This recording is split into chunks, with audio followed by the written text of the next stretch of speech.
Today, on the first Friday of the holy month of Ramadan, the first ship carrying 200 tons of much-needed food arrived at Gaza's shoreline. The Palestinian Health Ministry says at least 24 people have died in Gaza because of malnutrition, and the UN warns of an increasing risk of famine.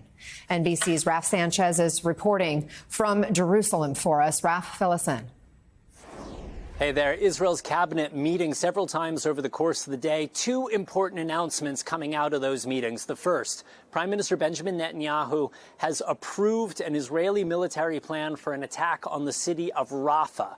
Rafah, remember, we've talked a lot about this. It's the southernmost city in Gaza. More than 1 million Palestinian civilians are sheltering there. The UN warns any Israeli attack has the potential to be a major disaster, not just in terms of a lot of civilian casualties, but also in terms of disrupting the flow of food and aid coming in from Egypt.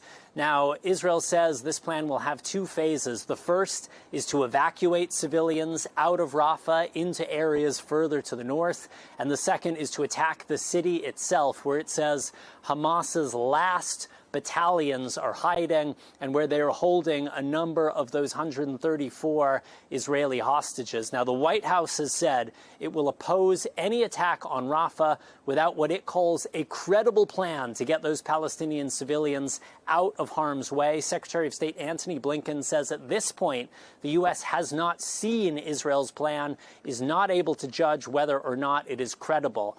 The second important announcement coming out of those Israeli cabinet meetings is that Israel has reviewed Hamas's latest counterproposal in these marathon ongoing ceasefire talks.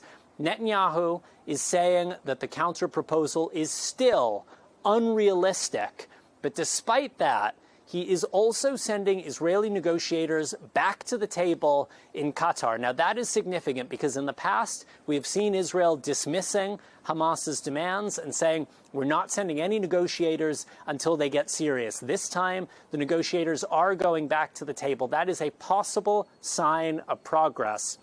Secretary Blinken, speaking just a little while ago, saying that there is a real sense of possibility and a real sense of emergency right now about getting a deal in place to pause the fighting in Gaza for up to 6 weeks, get those hostages out, and get badly needed humanitarian aid in. UNICEF, the UN's Agency for Children, is saying that 1 in 3 of all babies under the age of 2 in northern Gaza right now are suffering from acute malnourishment. The latest statistic that really fails to capture just the scale of the human suffering in northern Gaza right now and the absolute urgency about getting more aid in. Back to you. Really, really sad. 1 in 3 babies. Thanks so much, Raf Sanchez.